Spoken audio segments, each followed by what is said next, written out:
স্থানে যদি আপনাকে মূল্যায়ন না করা হয় তাহলে যত দ্রুত সম্ভব সেই স্থানটা আপনি ত্যাগ করুন। কিছু কিছু জায়গায় দেখবেন আপনাকে কোনো মূল্যই দেওয়া হয় না, ছাগলের 3 নাম্বার বাচ্চার মতো মনে করা হয়। অথচ আপনার যোগ্যতা আছে, আপনার মেধা আছে, আপনার শক্তি আছে, আপনার সামর্থ্যও আছে, ফিডব্যাক দেওয়ার মতো আপনার যথেষ্ট এক্সপেরিয়েন্সও আছে। কিন্তু আপনার আশেপাশে থাকা মানুষগুলো আপনার কদর করতে পারছে না, আপনাকে মূল্য দিতে পারছে না।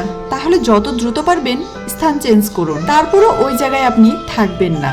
মনে রাখবেন, ধনীর বাড়ির মূল্যহীন প্রধান অতিথির থেকে গরিবের বাড়ির মূল্যবান বিশেষ অতিথি হওয়া অনেক ভালো। যে আপনাকে মূল্য দিতে জানে না তার সাথে থাইকেন না, কারণ সে আপনাকে আরো ছোট করে ফেলবে, আপনার মনোবলটা ভেঙে দিবে যে আপনাকে দিয়ে কিচ্ছু হবে না।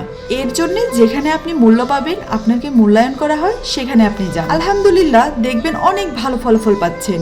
একটা কথা মনে রাখবেন, পৃথিবীর কোনো মানুষ কিন্তু আপনাকে ঠেলে উপরের দিকে তুলে দিবে, বরঞ্চ আপনি উপরে উঠতে চাইলে আপনাকে টেনে ধরে নিচেই নামিয়ে রাখবে।